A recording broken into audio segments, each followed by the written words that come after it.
and gentlemen, you're watching Eclecticka. We have a packed show, and we got to start out hot with the Avengers. No? Among other things, we got a ton of stuff. And Black Panther. That's right. Let's go with Captain America: Civil War. Let's go, guys. What do you think of the movie?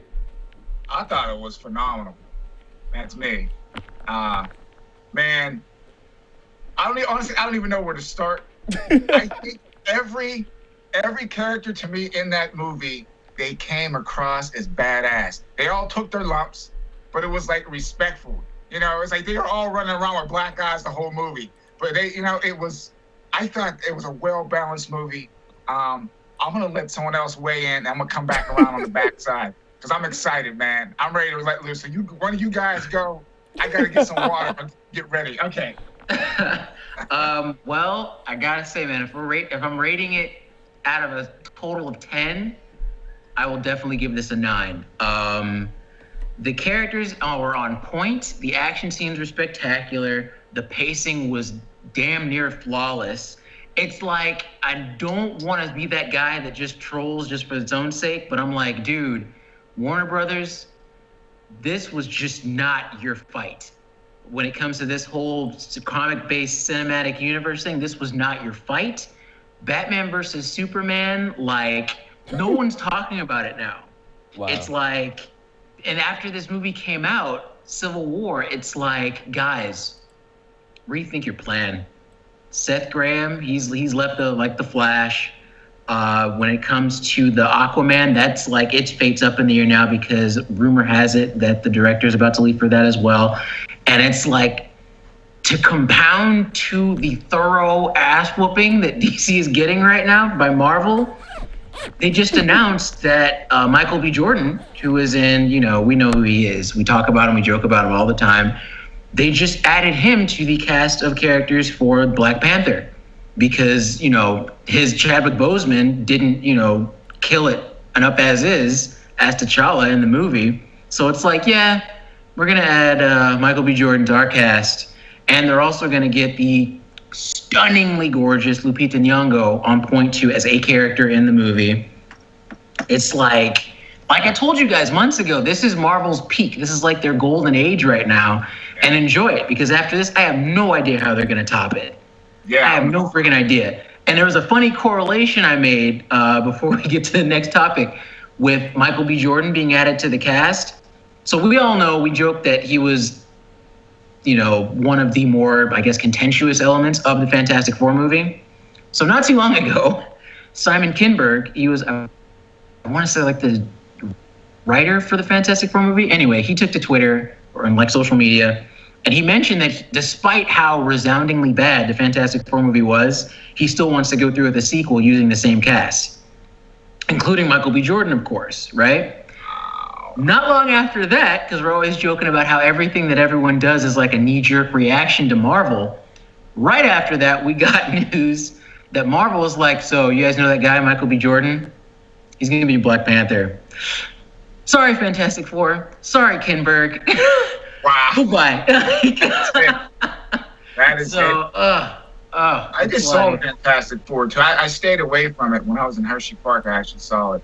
Mm-hmm. And, yeah, that movie is all over the place. It was all over the place. So it implodes, It implodes by the second act. And it's like, oh, you're not going to do anything with this character or with this actor? We'll take it from here. Thank you very much. As long as he doesn't say anything and just lets the movie come out. Because a lot of the problem, remember he started saying, hey, fans, it doesn't matter. You're going to see this movie anyway. A lot of people took offense to that. So this is Jordan? I think a couple people said that, but... So as long as you just let that rock, sir, we got you. In this case, sorry, Charles, go ahead. It worked. Well, think about it. It worked for Chris Evans because all the Fantastic Four movies were kind of... they weren't the best. They were okay for some Marvel movies, but remember he played the Human I agree. You know what I mean? And look at him playing Human Torch and playing Captain America. It's like night and day. It's like he was born to play that role of Captain America. So I think Michael B. Jordan would be totally fine. He'll be totally fine. Depending on who they cast him, again, it's still, we don't know who he's going to be. And if Lupita Nyong'o, if she gets cast, we don't know who she's going to be. Fingers crossed for Shuri, Black Panther's half sister. We will see, because he's a good actor. I just, like you were saying before the show, Charles, you think that he might be up for a villain? Yeah. And I'm just like, ever since you said that, I'm just like, dude, who the heck could he be in that role? I don't know. But well, here's a couple of shots of some villains. I can barely see it because you have the picture at the bottom of the screen. I think that's Craven right there, I believe. That's Craven. He's not going to be Craven because Craven's like a Euro guy. That's M'Baku the Man-Ape. It's a complete waste of Michael B. Jordan if they cast him as M'Baku. I'm putting my role in as either Achibe, who's like Black Panther's equivalent of the Joker, right, or Eric Killmonger if he's a villain. There might be another guy that I'm missing, but that's who I'm thinking is one of the two. I think it's brilliant for him to be a villain because it still gives him the chance to star in the movie and be have a strong impact and show his stuff. Can you picture him as a villain now? Between you guys, you really see him as a villain? No. The movie's only good as its villain. We all know that, man. So I'm just gonna, dude. I don't want to prejudge before it comes out. I'm wishing for the best because again, Black Panther, he kicked butt in this movie, and I don't want to give it any bad vibes before it comes out. So I'm praying for these cats, man. This is huge for the director. It's huge for the cast. This movie will set the stage for the next decade when it comes to black action films. Definitely. But I hope they give him a fair shake. You understand? I think they will. I think so. I hope it gets the same treatment as the other movies where they're not going to come and just put it in select theater. You know what I mean? You gotta, it's too big. I hope it's too big. It's Marvel, man. It's too... I can't see them doing that. Not this one. Not this one. And, Creed, it's like Creed would have had, if it didn't have Sylvester Stallone, that's what would have happened with Creed. But that was such a... First of all, I don't even know that many people that have seen that movie. Creed, I saw it twice, actually. But I think because of again, Sylvester Stallone, and it's such a strong franchise, it just put the director and Coogler, and it just put B. Jordan into another space. Like now they're able to jump off and do bigger films because of that. Again, the weight of Sylvester Stallone was so huge. Even like the first movie that I really liked Michael B. Jordan in was Chronicle, and a lot of people didn't see Chronicle. If you haven't seen Chronicle, I've seen it. It's good. Yeah, I liked it because it was like a comic book movie, but it wasn't a comic book movie. You know what I mean? Mm-hmm. And I think it caught a lot of people off guard. I love that movie, so that's a must watch. If you like Michael B. Jordan, everybody watch Chronicle. Mm-hmm. Excellent movie. Now, before we run away too far from the Civil War, I like Spider-Man in it. It was a very different, right? It worked, right? Oh, man. Everyone knows me and my backstory about Spider-Man. That's what got me into, wanting to publish and write comics and stuff. Right. And honestly, I think hands down, this was the Spider-Man that everyone tried to depict in the movie. Yep. Even though I wanted him a little bit older, him being young, being 15 years old, it totally worked. Mm-hmm. He was quirky. He was funny, kicking ass, taking names, making jokes while he's fighting. The typical Spider-Man, and any Spider-Man fan, they had to be happy to see him because that was totally, he rocked it. He rocked that. Yeah. He rocked it. It was really good. You got to see the personality of the different characters, and nobody was left out. Everybody got their shine. Nobody.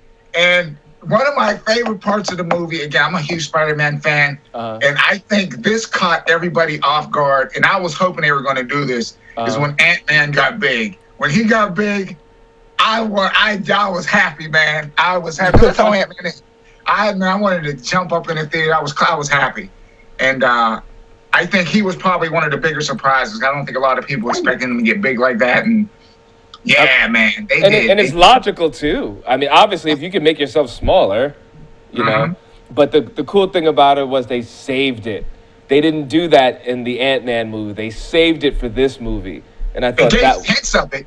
They gave you hints when he had those little discs that can make things big and small. You know how he threw it? The train got the Tom of the Tank train Right. got really big. I was like, man, they're going to be saving up. They got it. He has to get big in the next one. He has to get big in the next one. So how they put that in there? Yeah, man, that was good. That was good. Tony Stark. I love Iron Man. Right. He was just a total butthole in the movie. Cocky, got himself into trouble. Again, running around the movie with two, black guys the whole movie. Oh man. But it worked. It worked. And I don't know if you guys caught this. This is a spoiler if you haven't seen it. Mm-hmm. I'm thinking for the next one, I don't even think Iron Man is going to be in the suit. Remember, his heart is bad. And he was complaining about his left arm. He's like, is this normal? I don't know if you caught that in the movie. And in Civil War, the comic books, remember Thor and them were actually carrying him into the hospital. So I don't even know I don't even think he's going to be in the Iron Man suit for the second one if they write that in. If anyone has read Civil War, the actual comic book. But it's going to be fun to see what they do with Tony Stark. Again, that fight scene between him and the Winter Soldier, phenomenal fight. I actually felt bad for Tony Stark. He was taking some lumps. Nearly cried when War Machine got knocked down. Oh, that's my gamer tag is War Machine. When he went down, my heart would jump, man. I was like, no. Yeah, but man. That movie was just well balanced. It was well balanced, and it made you think that, you know what, guys, it wasn't even worth it. All the fighting that they did wasn't worth. If they just took the time to relax and think it through. So in a way, Tony Stark was right. And in a way, you could see how, well, oh my goodness, he was wrong because he didn't realize where this was coming from. But in a way, he was right. Guys, let's just chill. Let's see what's going on.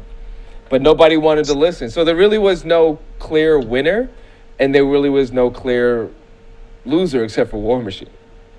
Yeah. I mean. Yeah, he got whacked pretty good. Mm-hmm. But speaking of machines, let's go a little games, and we'll come back to films and stuff. What's going on with Overwatch? Overwatch, first-person shooter made by Blizzard. Mm-hmm. Everyone knows Blizzard made, the big game Warcraft. They got the movie coming out, Warcraft. Mm-hmm. Known for, when I look at Blizzard, I look at character creation, and they make some excellent characters. Overwatch has not disappointed, man. The character list on that thing, it has everything you want. Everything. I mean, it's I give them credit because they really reached, man. They really reached when it comes to character design and development. And if you put it up against that other game, I guess it's competition, Battleborn, right. Overwatch kills Battleborn. It kills it. It kills it. And I'm just actually looking forward to see how it goes, even like 6 months from now, how the game plays out. But for a game, for its first run, I was pretty ecstatic playing it. I played the beta. I didn't actually get to play the actual game. I played the beta game, and the beta game moved along really well. So I'm actually looking forward to playing a little more of it. And it's really hard to satisfy me on shooters. I do know my shooter games, but Overwatch, I will definitely pick that up and see where it goes a few months from now. But good game. Good game. Especially and you like that over Battleborn, or? Oh, yeah. Battleborn, to me, I'm playing the game, and it's like I'm scratching my head like, what am I doing? You know what I mean? It's like you're just it looks good, but you're just running aimlessly around the board. To me, it's a game with no meaning. So, all right. So, in general, what's the story of Overwatch? Like, what's the basic concept, and what's the concept of Battleborn? Hold on 1 second. I got, hold on. Let me get back in here. All right.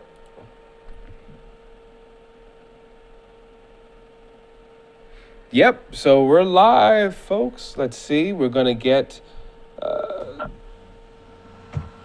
you are, sir.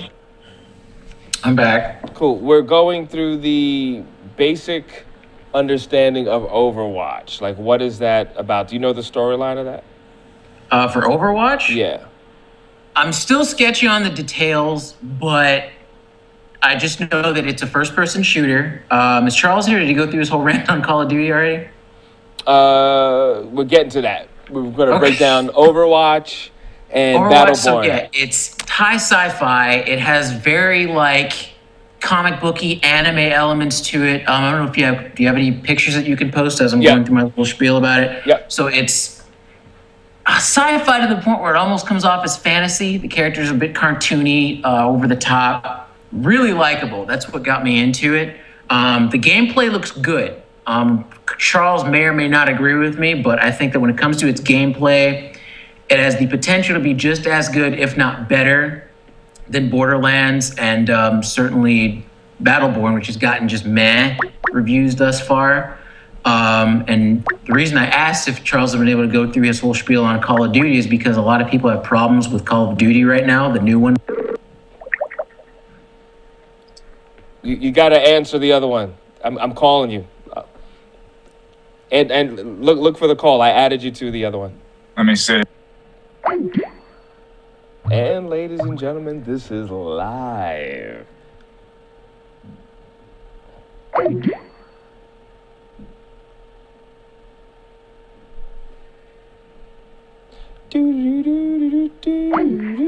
Ladies and gentlemen, this is a perfect time for a commercial.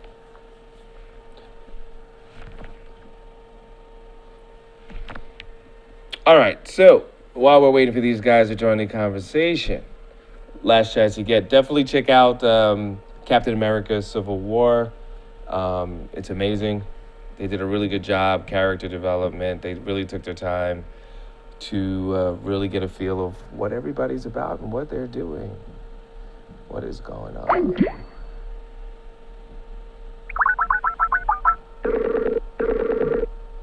Yep, we'll do this in a part one. There we part go. Two. There you go. All right. Yeah. Yeah, we were looking for your explanation of Watch. Overwatch. Okay, this is a thing with that game. I wasn't a big. Blizzard was known for Warcraft and those games like that, so I never really followed them until Overwatch came out, and it kind of blindsided me. So I would actually have to play the game a little bit more, Okay. before I could give a full-fledged opinion and know like all the different characters and things like that. I know at one point they were looking for different heroes and all that type of stuff, but I don't want to give a false story on it. So maybe we'll save that one for next week. Okay, so then what is so Battleborn, what is that one about? So it's the same premise, same type of game, Okay. extensive character list, but to me it is not balanced. But I mean, is it shooting up? Are you getting like it's what a do you first-person shooter. Okay. But What are it's you to me, it's saving unbalanced. somebody, saving the world? What Now the difference, what I noticed with Battleborn and hold on one second here, with Battleborn and Overwatch, Battleborn you have minions running around with you. And and you can send them out to battle other characters. It's almost like playing a live card game, like a first-person shooter card game. It just has too much going on at one time. You know what I mean? And it gets very distracting. As to Overwatch, it's solid. It's like, here's your character. Again, the list is extensive, dude. I mean, you can play just about anybody in the game. It's like Team Fortress on steroids. If you played the Team Fortress 2 game. Buddy says that's the key, yeah, right there. It's like that game on steroids, man. It's like that game on steroids. It's phenomenal. It's a phenomenal game. So like I said, I don't see Battleborn really lasting too long up against this game. I don't think it will. I think the results are already in for people's consensus on that one. Battleborn just gotten at best meh reviews from people.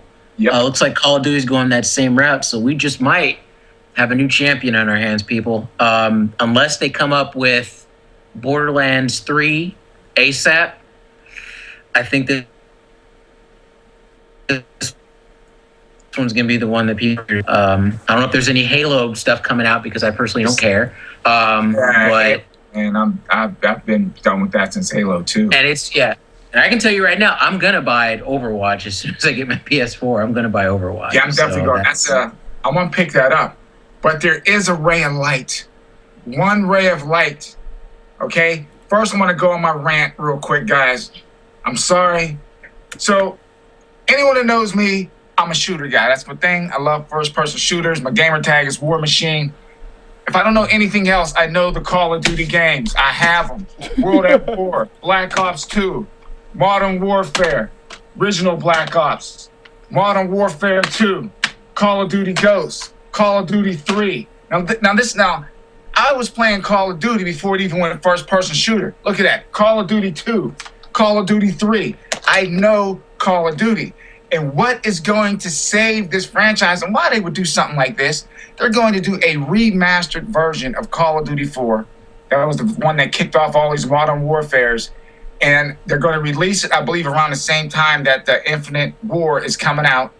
You have more people that want to play the original Call of Duty than the new one coming out. So that's telling, these companies, hey, people don't want all that Halo jumping around, exosuit running, doing loops on the wall, and all that type of stuff. Put it boots on the ground and stick to the formula that made Call of Duty Call of Duty. If I want to play Halo, I'll play Halo. I don't want to play Halo. I want to play Call of Duty. So I think the only thing going to save this franchise is the actual release or remastered version of Call of Duty 4. And you know it's bad when you're spending millions of dollars on a new game and people are praising the old game. Right now, the Infinite Warfare video, the trailer that came out was one of the most hated videos on YouTube. It had over 800, I think it's over 1 million dislikes. So what's that telling you, man? Make the game that the gamers want. Or an alternate idea is maybe it's just time to pull the plug on the old fossil. I'm sorry, man. Like Call of Duty, it's been around for ages. I want to say I may be off, but I was hearing about Call of Duty when I was a scrub in high school. Yeah. And I'm like, I didn't care then. I'm just and now I'm just kind of oh, so you guys are just kind of tired of beating that old dead horse, huh? And it's they adapted. It was funny when you brought that up, Charles, how they were trying to I guess, emulate Halo. I always thought that was more of them trying to garner the Mass Effect fans. Because I remember there was that time when everyone was just balls crazy over Mass Effect, myself included. And it's okay, we have to compete. Give them anti-gravity space boots and give them psionic exoskeletons that can shoot up there and shoot pulse beams and all that crazy fancy crap. So maybe they're just running out of ideas. Maybe they can just sit up there and just finally end the thing and then just reset back to zero. I don't know. Because when those two guys left and they went and they made Titanfall came out, you had the big mechs and then they had the guys with the exosuits running up on the walls and everything. Then you had the Advanced Warfare. It was oh, we got to be like them, or even the Mass Effect. We got to imitate them. No, be your own game. Be what made you Call of Duty. It's the game wasn't perfect. It wasn't. There was imbalances in the game. But if you take and you listen, okay, what did you do right? You ride on that. The stuff that you did wrong, you fix it. It's that simple. You don't run in the opposite direction. I didn't like Titanfall. I bought the game. I played the game for a week and didn't play it again. And I don't even like trading games, and I traded it because it wasn't my type of game. Seriously. And then they run out and do the exact same thing with these exosuits. And you got people fussing. What are you doing? But they make the game anyway. I tell you what, you guys want to make a good Call of Duty game? Call me. Call me. I'll tell you how to make a good Call of Duty game. All right, I'm done. Nice. Tell me why you're mad, Charles. Well, Charles, yeah, you're in my realm now, man. When you have to stop yourself and be okay, I'm done. Welcome. So jumping into a bit of somber news today. Renowned artist and writer Darwyn Cooke, he passed away, depending on when you're watching this, on the 14th, May 14th. He'd been fighting cancer, and things didn't go well. Those of you who don't know who he is, you know his work. Justice League Frontier, he was a key animator for the Batman the Animated Series and Superman the Animated Series. He did work on Justice League Dark, Green Lantern. he was a known entity in DC Comics, and he did probably one of the most iconic iterations of Catwoman ever. I'll just throw that out there. Seven, I don't know if you can get the picture of it up, but his artwork, he's, dare I say, along the same lines of like Jack Kirby, who's like the god in terms of like many, like in the comic book circles. He had this really cool method of mixing a modern, I guess, color scheme, you could say, with like the golden age style of art. If you notice, it's like a little more cartoony. Some of his work looks like it could have fit in an Archie comic, but I completely loved it. When I was younger, what got me into the older era of comics, the golden and silver age, was a lot of Cooke's work, and his work on Batman, the animated series, especially like impacted me, and I'm sure many others as well. So it's really sad when we see someone of his talent, his caliber, go, especially when we're kind of like in this weird lull when it comes to new art and when it comes to the comic book industry. Yep. So yeah, 2016 is just not turned out to be a very good year when it comes to us losing people. Especially creative people. Yeah, creative people especially, yeah, that's what I mean. It was pleasing to the eye. You know what I mean? Sometimes you can watch like anime and different animated stuff, and it's like, man, it's so distracting when you watch it. But when his stuff, it was very pleasing.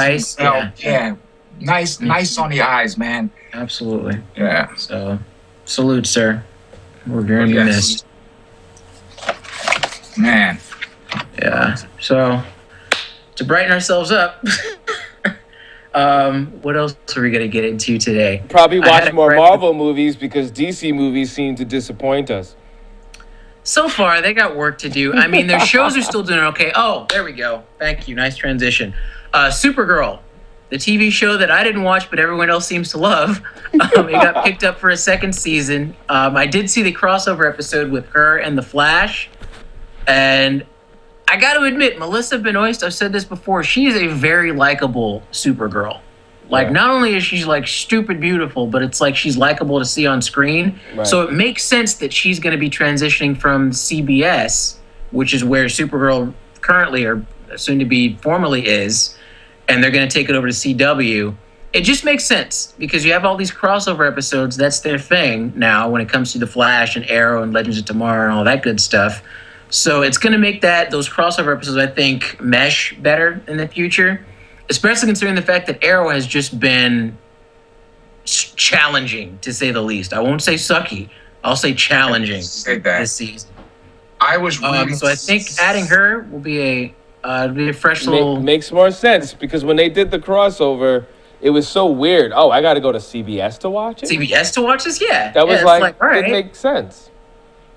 Yeah. And I did, but I'm just like, it would make more sense if she was just on CW.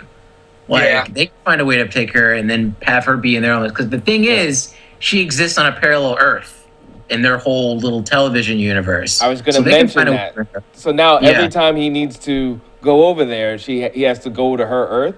Like, now they got to find reasons for him to go to her Earth. Yeah. They can. There's ways around that. They can bring her over, but I don't know how they're going to pull that off yet. Unless they go to another... No, that doesn't... Nah. That doesn't make sense. They'll find a way. Trust me. They'll figure it out. They always find a way. I'm waiting for Grodd to come back. Who? Grodd, he'll be back. He'll be back. I'm telling you, I'm putting my bet in now. He'll be back next season for Flash. Okay. He's like... Last time, he was in the sewers, right? He was on the Gorilla Planet, dude. He was on... Yeah, they dropped him off. He'll be back, and he's going to be like on some Caesar stuff from Planet of the Apes, leading an entire army. I can't wait. It's going to be great. Right. An entire army of pissed off, irate, superhuman gorillas. That'll be the business. Oh, by the way, did you guys notice that the Black Panther, his claws actually carved into Captain America's shield? Yeah, you want to know why that is? Because their technology is supposed to be the strongest metal, right? Well, I think it's made out of, Wolverine's claws, adamantium, No. It's not adamantium. The reason why Black Panther's claws are able to actually damage vibranium is because they're also made out of vibranium. Wakanda has the largest mass of vibranium on the planet. Right. So, and that same vibranium was what was used to create Captain America's shield. So that's why. And think about it, this guys. So it's the same thing. Yeah, digest this concept. Okay. Black Panther's suit, if you notice in the film, they were shooting at him from the helicopter and the bullets were bouncing off. That's because the Black Panther suit is meshed with vibranium. Yeah. So they have it, they have the science down on how to manipulate vibranium to such a concise degree that they can weave it into actual clothing. Like, it's slick. I can't wait. I really hope they go into the deeper elements of Wakanda's lore, because I tell everyone, Black Panther is one of the greatest unsung comic book characters of all time. He's like Batman, but a king. I believe he makes Cap a new shield, too. There is, that's Cap doesn't have a shield right now. So I think he's going to make him a new shield. Well, he's got Bucky. Bucky's just kind of hanging out because he can't just with life right now. So he's in the freezer, and eventually Cap's... I bet you anything, because it's such like a classic element where Captain America's shield gets busted or damaged, and they have to repair it. So where does he go? The place where vibranium comes from, and then he gets it repaired. It's going to be great. He gave it back. He gave it back to Tony. Remember, he's like, "That's my dad's shield." And he gave it. And he dropped it. And he's just like, all right, fine. That was actually pretty cool. I think I dug it in his chest. Oh, bad. So we got some stuff for the future, guys. Is there anything else? I feel like what'd you think of that letter at the end? It was a nice little makeup letter. They're not best friends again, mind you. They're like, you know what I think they did? They made it so that Tony is leading the Avengers, and then Captain America is going to have what's known in the comics as the Secret Avengers. They're like the B team, I guess, if you will, because at the end of the movie, he goes into the raft and frees, Falcon and the others. And he's like, if you ever need me, how he ends the letter, if you ever need me, just call. I'll be there. So that was them kind of giving that shout. They're gonna link back up again, and it's gonna be business. And Warner Brothers is still gonna be upset because they can't do it. And why do you say they can't do it? They can't pull it off because they're gonna jump into Justice League now, and there's no group cohesion. Their one of their mainstays is dead, quote unquote. Superman, he's dead. It's like it has everything that Civil War did right. Warner Brothers diametrically just did way wrong. Right. So they have to go back and now gain all that ground and momentum that they've now lost with fans and in their franchise. They just But I don't understand. When you're sitting around, people had to read the script. How could you agree? Oh yeah, this is great. I don't understand how they came to terms with that. They were so happy that Ben Affleck got on board. They were so happy that they got the same guy to do Superman. I think they were just so amped on the fact that we got Batman versus Superman. They didn't think it through. They were feeling themselves, yeah. And you know what it is? I said this a million times over. I got to stop saying it because it's getting repetitive. Right. Just about everything that Warner Brothers has done for their own franchise with the DC characters, it's a knee-jerk reaction to Marvel. Marvel had a plan. When they first started with Iron Man, they had a very serious, lined-up plan for these films. Warner Brothers is like, we can do that too. Remember how many changes and date changes and plan changes they went through when they were trying to form the Justice League? Right. Oh, our main villain's going to be Darkseid. It's going to be released next year. Oh, no. Wait. Never mind. We changed our mind. We're going to start off with Man of Steel, and then we're going to make the Justice. No. Wait, we changed our minds. Now it's going to be Batman versus Superman. No. Wait. It's going to be Dawn of Justice with Wonder Woman and Batman. There you go. Now we're going to... They don't know what they're doing. They had no plan. They should have just stuck to the original stuff. And if you're going to go with Darkseid, everyone knows Darkseid. Ride with it and go, man. And quit being quit running in people's tracks and make your own damn tracks. Yeah, but the problem with them going with Darkseid is it would have looked like too much of a rip on Marvel using Thanos, which is funny because Thanos is based off of Darkseid. So it's like you don't even have sanction to do your own characters that you did first, DC. It's like... Or even Batman versus Superman. Run with it. You don't need Wonder Woman. Batman's his own entity. Superman, everyone knows. Let the Titans clash, and make the film. Well, in all honesty, conceptually this was perfect. I mean, you found On an paper, excuse. yeah. You found an excuse for Wonder Woman to be there. You found an excuse to say that there's an Aquaman, there's a Flash. I mean, the elements were there. It's kind of like a kid that's like, okay, you know, you're gonna make something in the kitchen, but they just threw everything haphazard together. All the I'm ingredients were actually going to perfect. kind of contest that with you, Seven. I Right. feel that they had on paper, they had everything lined up. Okay, Right. Zod touches down to Earth. Him and Superman wreck Metropolis, Yep. and this causes all these other characters, including the Amazons, to surface.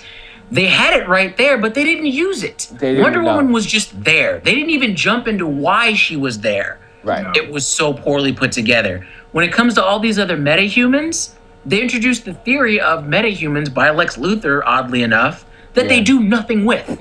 Yeah, it made They no do sense. nothing with that But concept. that's what I'm saying. We're saying the same thing. Essentially, yeah, Oh, but I was just like, Yeah, it's just, but also, you know, it's interesting. They could have spent, because we know Batman's story so well. We get it. You know what I mean? They actually, you're right. They really could have shown, like, the first 15, 20 minutes, besides the flashbacks, was almost perfect.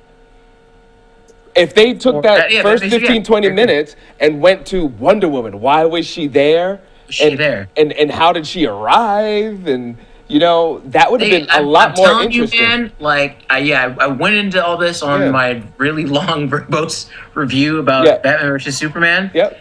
At most, Wonder Woman's point and purpose in the film, at most, should have been that old picture that Batman eventually finds when he opens the zip drive, and you just see a picture of this woman called the Immortal Warrior from 1918, whatever year that was taken in. That should have been it.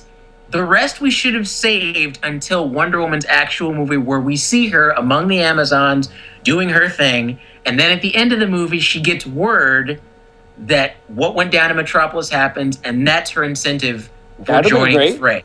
That That would would have have been been it. great. That would have great. been nice. It's like, if you're going to add these characters and build up to this super group, give them a valid friggin' reason for showing up. You know? That's The true. point, though, where to me this was totally, like I said, it's like wearing two left shoes, man. They screwed up majorly when they put Doomsday in it. You did. It's how are you It was going too to much. recover from that? That was just like putting the nails in your own coffin, man. It was They too It didn't was much. an need. unnecessary villain. Yeah, Yeah. you didn't need that. They And it's didn't- like, you know what's funny about that, though? And again, this directly reflects what they did right over at Marvel. Because they had you in Civil War, they made you think that the main villain, the Unifier, was going to be Zemo, which in essence he was, but you thought it was going to be Zemo and these other Winter Soldiers that they had kind of just hanging out in the fridge, right? Right. And a complete twist, as if they were almost looking directly at Warner Bros. And being like, you see that crap you did? This is how we do this the right way. And we find out that they're all dead, and Right. the main fight is what you showed up for. Iron Man versus Captain America. That's why you're there. This is the Civil War that Right. you're gonna get. And it was freaking phenomenal. You Yeah, had all man. these other like pieces that were going on. Charles is knocking stuff over. It was so on point.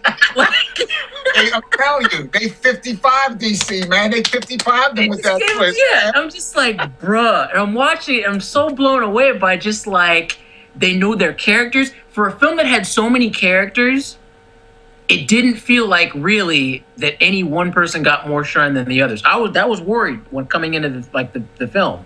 I'm just like, they have too many characters. You're not gonna have enough time to focus on everyone. But they didn't do that. It was, everyone had just enough. And you think that Spider-Man was gonna come in and just completely steal the show with a couple funny one-liners. He didn't. Nope. He had his motive. He came in. He did his thing. He debuted, and then he was gone. And he got And his it- suit, which was brilliant. And you know what And was it made, good it about made more sense that he got her makes from Stark. sense. It Yeah. was crazy. That was one of my problems with all the Spider-Man things. It's like, okay, I can see this brainiac kid and he makes the web shoot. Okay, but he's a seamstress too? Like, really? He can do it all, man. He can do it all. Jack of all trades, master of none. That's what Yeah, he all was. right. But I thought what was cool too with Spider-Man, you could see that he was still, he was inexperienced. He was You green. know what I He was mean? so green, yeah. I loved when he, like, Winter Soldier threw a punch and he caught it He's like, dude, Like, you have a metal arm. And he like turned it around. dude, you got a metal arm? And then at the end, he's laying there tired with his mask half out. And like, Iron Man, hey, he's like, he was done. He was white, man. He was done. Tony was like, all right, kid, you did it good. You're done. No, I'm good. On second thought, man, let me lay down for a minute. Hold up. I love how that fight just left everyone just wiped out. The action sequences were on point. Wait, let me piggyback on what Charles said too.